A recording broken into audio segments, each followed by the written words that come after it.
A corrupt bailiff laughs as he arrests a quiet black man for trespassing in his courtroom. But that bailiff has no idea he just put handcuffs on the state's new Chief Justice. This is the story of how one man's bigotry led to the complete and total destruction of a rotten kingdom. The courtroom is a kingdom, and Judge Theron Wallace is its corpulent, uncaring king. He sits elevated, a monarch upon a throne of polished oak, his black robe a shroud for a heart that has long since turned to stone. The air in courtroom 4B is stale, thick with the ghosts of forgotten pleas and shattered hopes. It smells of old paper and quiet desperation. Light struggles through the tall, grimy windows, illuminating dust motes that dance like tiny, frantic souls in the oppressive silence. Today, the king is bored. His gaze drifts over the petitioner's table, a familiar sneer twisting his lips. There sits Maria Flores, a woman who looks as though she has been assembled from worry and cheap fabric. Her hands, raw and chapped from work, are clenched around the strap of a worn-out purse, the knuckles white. She is a sparrow in a hawk's nest, small and trembling and utterly alone. Beside her, Public Defender Jacobs hunches over a thin file, his suit a size too big, his face etched with the permanent exhaustion of a man fighting a tidal wave with a teacup. He is young, earnest, and already drowning. Judge Wallace clears his throat, a sound like gravel turning in a cement mixer. Mr. Jacobs, are we to understand that your client, Miss Flores, is contesting this eviction notice on the grounds of... What was it again? Hardship. He says the word hardship as if it is a foul taste in his mouth. Jacobs stands, his voice barely a murmur. Your Honor, Miss Flores lost her night shift job 2 months ago due to company downsizing. She has been actively seeking new employment and has an interview next Tuesday. She is a single mother with a 6-year-old son. We are simply asking the court for a 30-day stay of eviction to allow her time to secure a new position and catch up on her arrears. Wallace leans back, a cruel amusement sparkling in his piggy eyes. A 30-day stay. How generous. And is the landlord, Mr. Henderson, expected to subsidize your client's poor life choices for these 30 days? Are his bills to be paid with her good intentions? At the back of the courtroom, a man sits perfectly still, observing. His name is Elijah Vance. He is a ghost in this room, unnoticed and unassuming. He wears no suit, no tie. Just a simple pair of dark trousers and a gray cashmere turtleneck that speaks of quiet quality to those who know to look. To those who do not, it is just a sweater. He looks young, perhaps too young to carry the weight of the world he is watching. His face is calm, an unreadable mask, but his eyes miss nothing. They see the slight tremble in Maria Flores's chin as she fights back tears. They see the sheen of sweat on Public Defender Jacobs's brow. They see the smug, complicit smirk shared between Judge Wallace and the man who guards the gate to this kingdom of despair. Bailiff Frank Miller. Miller is a man carved from granite and prejudice. He stands by the heavy oak doors, his arms crossed over a barrel chest, his uniform stretched taut over muscles gone to seed. He has worked in this courthouse for 25 years, and in his mind, courtroom 4B is not Judge Wallace's kingdom. It is his. He is the gatekeeper, the enforcer, the one who decides who belongs and who does not. His eyes, small and hard like pebbles, scan the gallery. They pass over the usual collection of nervous family members and bored law students. Then they land on Elijah Vance. Miller's posture straightens. His internal calculus begins its ugly work. Wrong age. Wrong clothes. Wrong color. He does not see a man. He sees a problem. An anomaly. A piece that does not fit on his board. Elijah feels the weight of the bailiff's stare but does not acknowledge it. His focus remains on the mockery of justice unfolding at the front of the room. Judge Wallace is now addressing Maria Flores directly, his voice dripping with condescension. Miss Flores, do you have anything to say for yourself? Any magical solution you've been hiding from us? Maria looks up, her eyes wide with fear. Poor favor. Your Honor. I just need a little time. For my boy. For Mateo, her voice is soft, accented, and full of a pain that Wallace cannot, or will not, comprehend. Wallace waves a dismissive hand. Yes, there's always a child. A convenient emotional shield. It doesn't work here. This is a court of law, not a charity drive. Bailiff Miller sees Elijah Vance lean forward slightly, his focus on the judge intensifying. To Miller, this is not the posture of a passive observer. It is the posture of a threat. He decides it is time to act. He pushes himself off the wall and begins a slow, deliberate patrol along the back of the courtroom. His footsteps are heavy, each one a declaration of his authority. He walks past Elijah's row, his eyes raking over him from head to toe, a silent, contemptuous inventory. Elijah does not flinch. He does not look away from the bench. He is a statue of quiet concentration. This stillness infuriates Miller. It is a challenge. A silent rebellion against the established order of his world. People are supposed to be intimidated by him. They are supposed to shrink under his gaze. This man just sits there, watching, as if he has a right to be here. Miller circles back, stopping directly behind Elijah's bench. He leans down, his voice a low, menacing rasp, meant only for Elijah to hear. "Can I help you with something?" Elijah doesn't turn. His eyes remain fixed on Judge Wallace, who is now laughing at something Public Defender Jacobs has said. "I'm fine, thank you, officer." The politeness is a spark on a short fuse. This section of the gallery is for family members and interested parties, Miller lies, his voice dropping another octave. "Are you family? Are you an interested party?"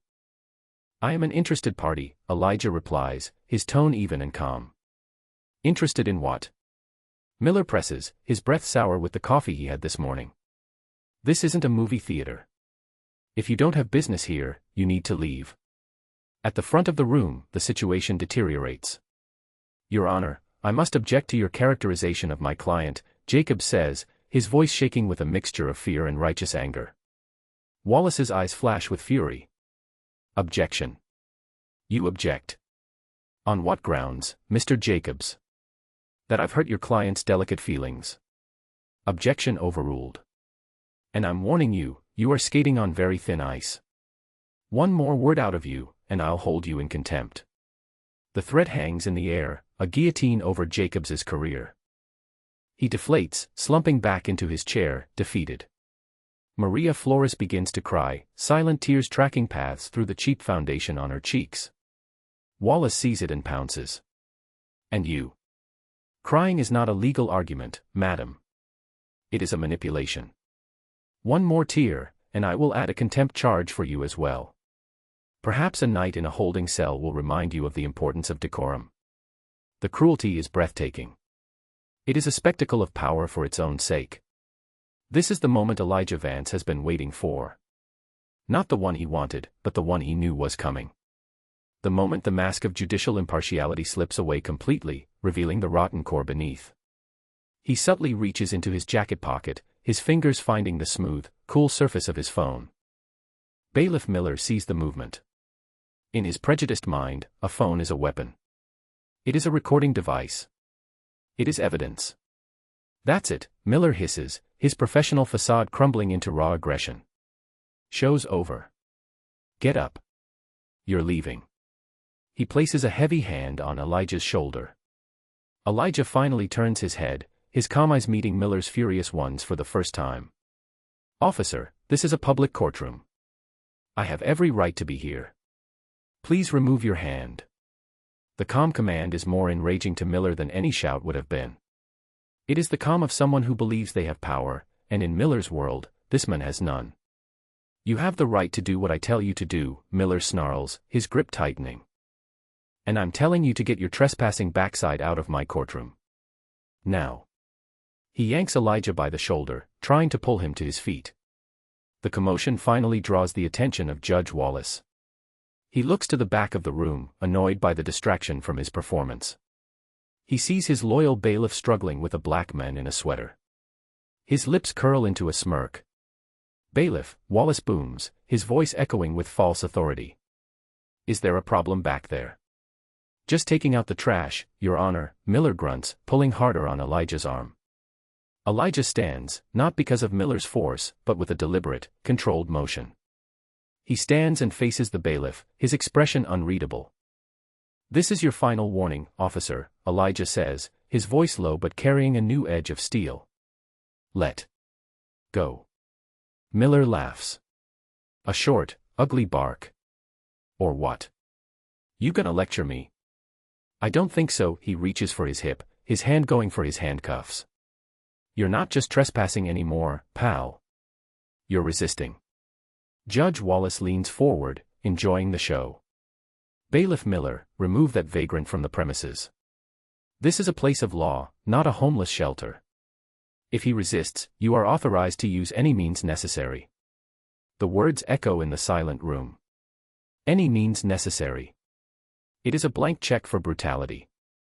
A royal decree. Maria Flores gasps, her own troubles momentarily forgotten. Public Defender Jacobs looks on in horror, helpless. This is the breaking point. The line crossed. The moment when the rot becomes a raging infection, visible to all. Miller shoves Elijah against the back wall. You heard the judge. He twists Elijah's arm behind his back with practiced, painful efficiency. You are under arrest for criminal trespass and resisting an officer of the court. Elijah does not struggle. He does not fight. He allows it to happen, his mind a cold, clear machine, recording every detail.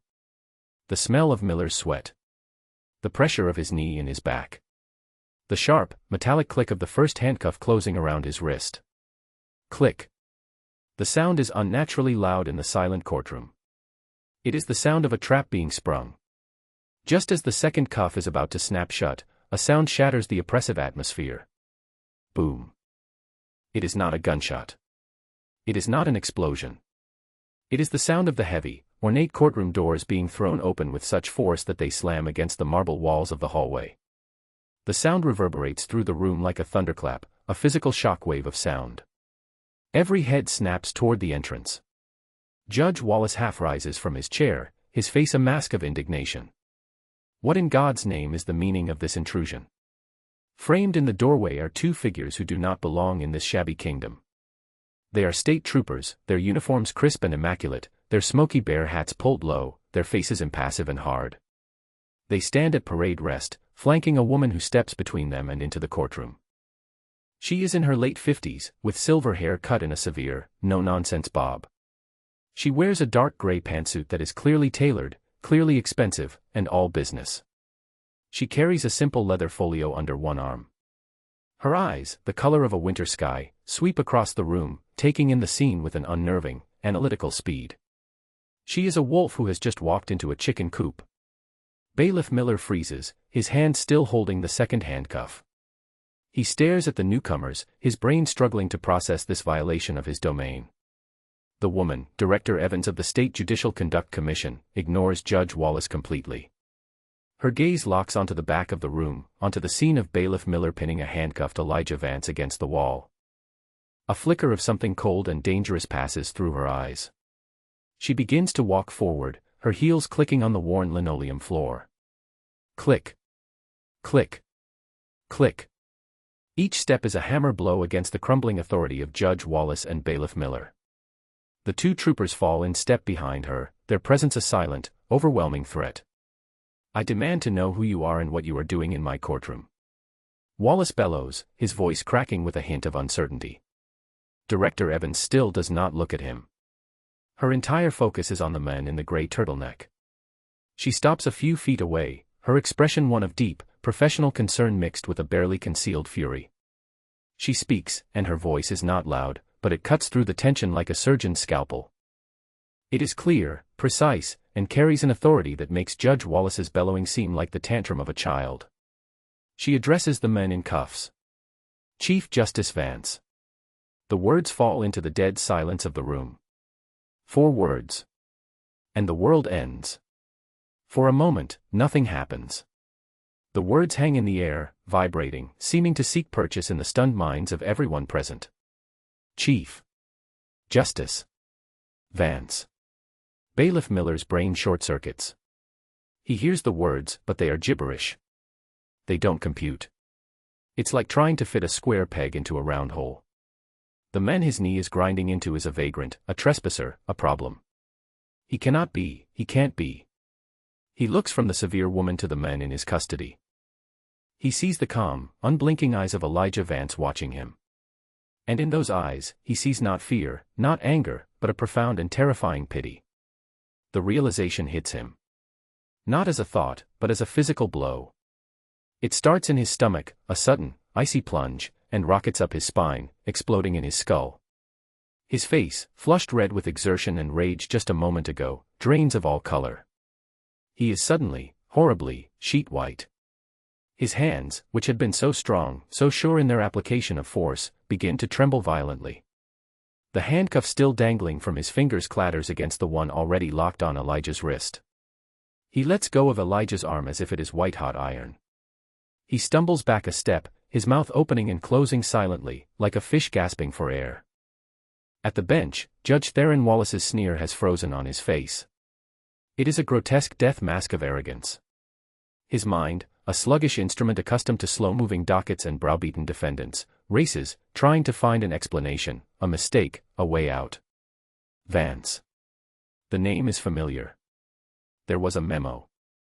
An email from the governor's office last week. The appointment of the new state Supreme Court Chief Justice. A reformer. A brilliant legal mind from the federal circuit. Youngest ever appointed. Elijah Vance. The judge's face collapses. The sneer melts away, replaced by a slack-jawed horror. He grips the edge of his bench, his knuckles turning white, as if the solid oak can save him from the abyss that has just opened beneath his feet. Public Defender Jacob simply stares, his mind a kaleidoscope of shock and dawning, impossible hope. The court reporter's fingers hover over her keys, forgotten. Maria Flores looks from the handcuffed man to the powerful woman, a flicker of confusion and something like wonder on her face. The power in the room has not just shifted. It has undergone a seismic reversal. The poles have flipped. The king is naked. The god is mortal. Director Evans continues, her voice still dangerously calm. My sincerest apologies for the delay, Chief Justice. The governor's security detail was held up in traffic. We are ready for your swearing-in ceremony in the main rotunda whenever you are. Elijah Vance slowly brings his hands in front of him. The single handcuff glints under the dim courtroom lights. He looks at it, then raises his eyes to meet the terrified gaze of Bailiff Miller. His voice, when he speaks, is quiet. But it carries the weight of the entire judicial system. Director Evans, he says, it seems I have been placed under arrest. Bailiff Miller was just explaining his unique interpretation of the state's criminal trespass laws. He turns his full attention to the trembling bailiff. Officer. Would you be so kind as to remove this? Miller fumbles at his belt for the key. His hands are shaking so badly that he drops it. The tiny piece of metal clinks on the floor. He stoops to pick it up, his movements clumsy and pathetic. He can't seem to fit the key into the lock. His fingers are nerveless, useless. One of the state troopers steps forward, plucks the key from Miller's hand with disdainful ease, and unlocks the cuff. The metal falls away from Elijah's wrist. Elijah rubs his wrist, his eyes never leaving Miller. Thank you, trooper. Then, he turns his gaze toward the bench. Toward the man who was, seconds ago, a king. Judge Wallace, Elijah begins, and the formal title is now an insult, a bitter piece of irony. Or perhaps I should simply call you Mr. Wallace. My 30 minutes as an observer in your courtroom have been profoundly illuminating. Wallace finds his voice, but it is a reedy, desperate thing. This is a misunderstanding. A terrible misunderstanding. I had no idea who you were. Oh, I believe you, Elijah says, taking a slow step forward. The room is so quiet you can hear the frantic thumping of Miller's heart. You had no idea who I was. And that is the entire problem, isn't it? He gestures toward Maria Flores. You had no idea who she was, either. You didn't see a single mother fighting to keep a roof over her son's head. You saw an inconvenience. A statistic. An object for your contempt. He looks at Public Defender Jacobs. You didn't see a dedicated public servant trying to uphold his oath against impossible odds. You saw a nuisance to be swatted away. Finally, his eyes land back on the judge, and they are as cold and hard as polished jet. And when you looked at me, you didn't see a citizen, a lawyer, a man. You saw, in your bailiff's eloquent words, trash to be taken out. Elijah takes another step forward. The two troopers move with him, silent sentinels flanking their new commander-in-chief. You see, Mr. Wallace, Elijah continues, his voice a low, devastating torrent of truth, your defense is your indictment. The fact that you would have treated me differently had you known my title proves that you are not fit to wear that robe. Justice is supposed to be blind. But you, sir, you are not blind. You just choose what you see. You see power, and you bow. You see vulnerability, and you crush it. Director Evans steps forward, opening the folio she was carrying. Theron Wallace, she announces, her voice ringing with finality, pursuant to an emergency order from the Governor's Office and the Judicial Conduct Commission, you are hereby placed on immediate, unpaid administrative leave. You are ordered to vacate this bench and this courthouse immediately. A full audit of your case history, financial records, and professional conduct is now underway. She turns to the terrified court reporter and the pale-faced clerk. Your records, your emails, and all court transcripts from the past 10 years are being impounded as of this moment. Your full and immediate cooperation will be noted. The threat is unspoken but clear. The rats are being offered a chance to flee the sinking ship. Wallace finally cracks. The veneer of judicial temperament shatters, revealing the pathetic, snarling man beneath. This is an outrage, he shrieks, his voice a high-pitched whine. A coup. You can't do this. I am an elected judge. I have rights. Elijah Vance stops directly in front of the bench, looking up at the man who is now physically, and metaphorically, so far beneath him. You have the right to remain silent, Mr. Wallace, Elijah says, his voice cutting through the judge's tirade. I would strongly advise you to start exercising it. He then turns his attention to the puddle of a man that was once Bailiff Miller. Bailiff, Elijah says, the word now dripping with contempt. Miller flinches as if struck. I was just reaching for my phone when you assaulted me. I was about to send a text message. Would you like to know what it was going to say? Miller can only shake his head, his eyes pleading.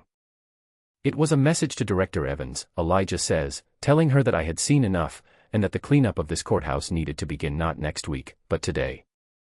In this room, he pauses, letting the weight of the words sink in. Your actions, your bigotry, your pathetic need to dominate a man you thought was beneath you, you simply accelerated the inevitable. You became Exhibit A. Miller begins to babble, a stream of incoherent apologies and excuses. I was just following procedure, sir. Your Honor. Chief Justice. You didn't look like. I mean, the judge said. I was just doing my job. No, Mr. Miller, Elijah counters, his voice merciless. You were not doing your job. The job is to protect and serve. You were indulging your prejudice. There is a difference. A difference that has just cost you everything. Director Evans gestures to one of the troopers. Trooper, secure the bailiff's body camera. I have a feeling the footage will be invaluable to the district attorney's office. Miller freezes. The camera. The small black box on his chest has been recording everything. His words. His slurs. His grunts of exertion as he slammed an innocent man against a wall. It is his own personal gallows, and he has been building it all morning. He makes a small, choked sound, a death rattle of a career. The first trooper approaches Miller, his hand out. Your sidearm, your badge, and your courthouse identification. Now, his voice is flat, impersonal, and utterly non-negotiable. Slowly, as if moving underwater, Miller unbuckles his heavy leather duty belt. The various implements of his former power, the gun, the taser, the spare clips, the cuffs, are removed one by one. He places them on the council table with a series of heavy, final-sounding thuds. Finally, he unpins the silver badge from his chest. His hand is shaking so much it takes him 3 tries. The badge, which he had polished with pride just this morning, now seems alien to him, a relic from another man's life. The second trooper moves toward the bench. He stands at the base of the dais, looking up at the sputtering, red-faced man in the black robe. Mr. Wallace. Step down from the bench. Wallace clutches the gavel like a scepter. I will not. This is my bench. You will have to remove me by force. The trooper does not even blink.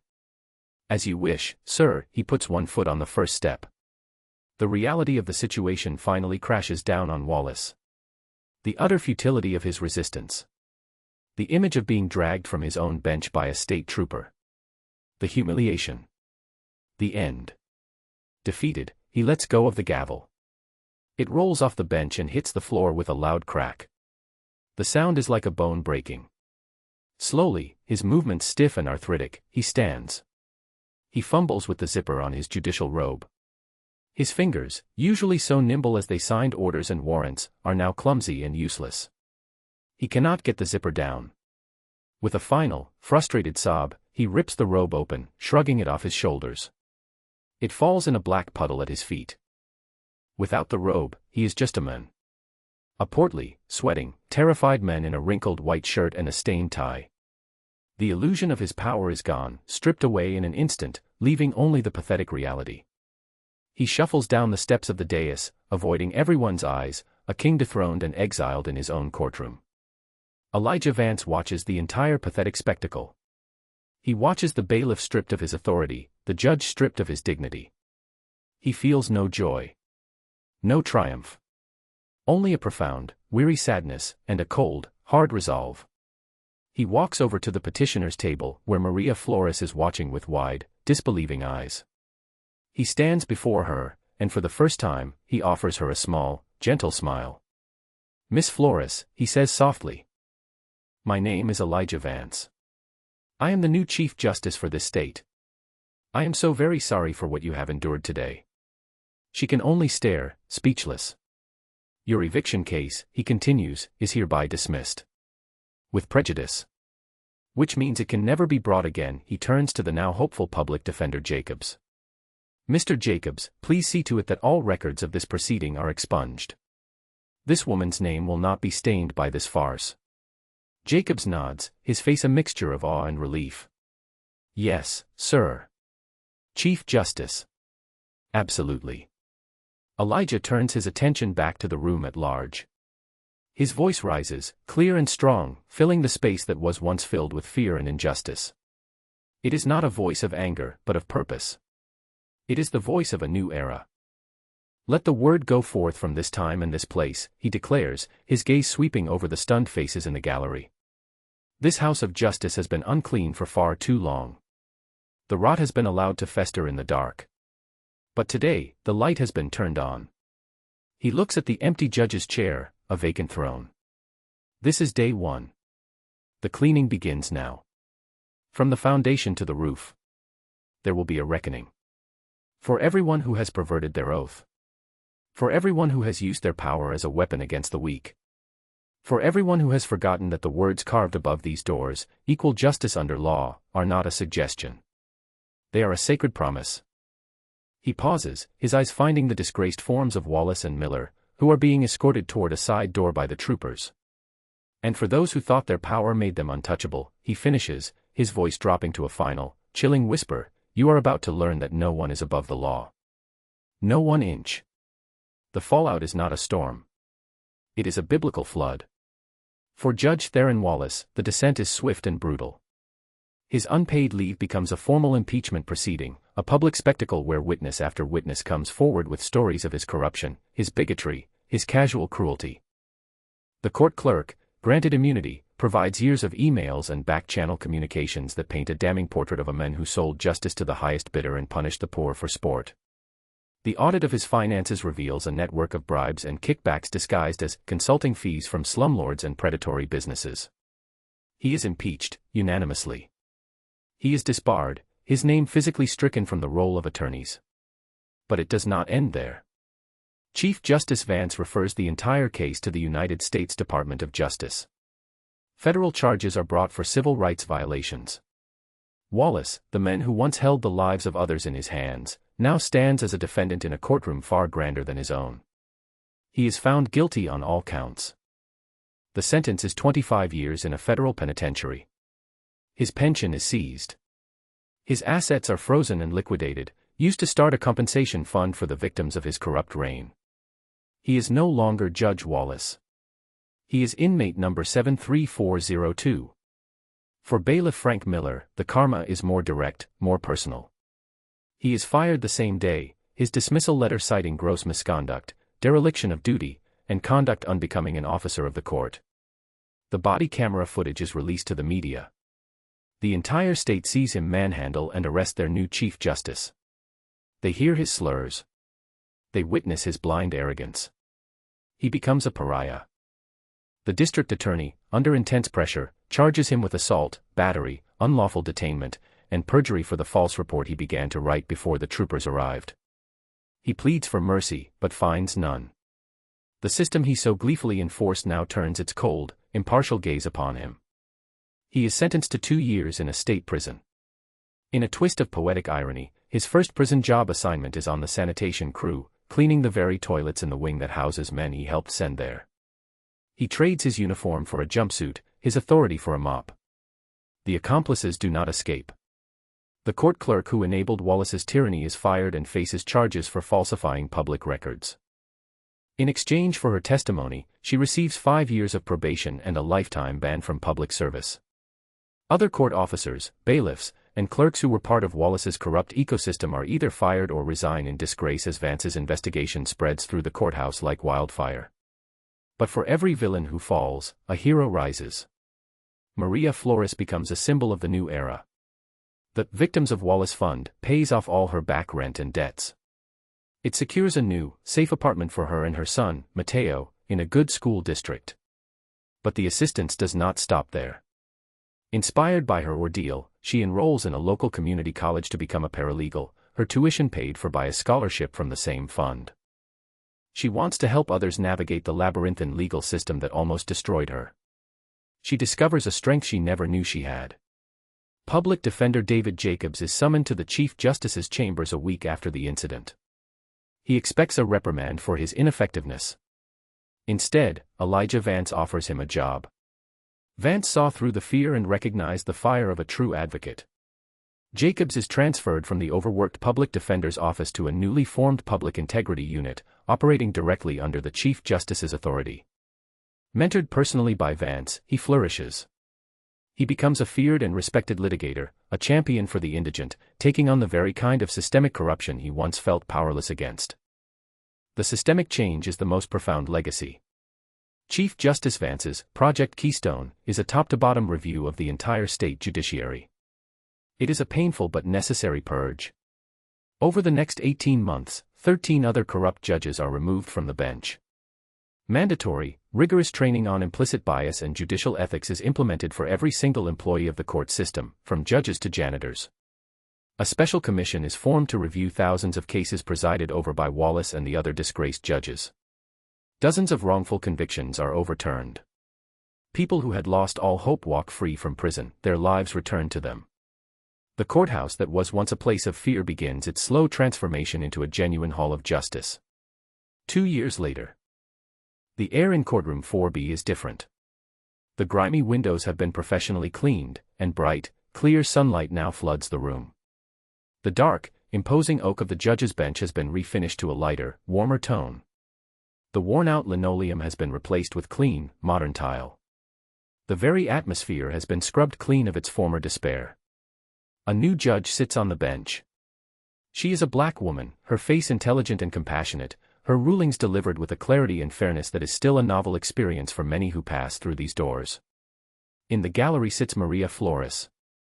She is not a defendant today. She wears a professional blazer, her hair is styled, and a laptop rests on her knees. She is here as a mentor, part of a court advocacy program she helped create, offering support to a young man facing his own minor legal trouble. She looks at the new judge, at the respectful bailiff, at the earnest public defender arguing his case, and she allows herself a small, proud smile. The main courtroom doors open quietly. Chief Justice Elijah Vance enters. He no longer comes as a secret observer. He walks with the easy, confident stride of a man at home. He wears a beautifully tailored suit now, but he has not forgotten the feel of the simple gray turtleneck. He makes a point of entering through the public doors, not the private judicial entrance, at least once a week. It is his reminder. He sees Maria. He changes his path and walks over to her row, sliding into the seat beside her. "Good morning, Miss Flores," he says, his voice warm. "Chief Justice," she replies, her smile widening. "It's good to see you." They sit in comfortable silence for a moment, watching the proceedings.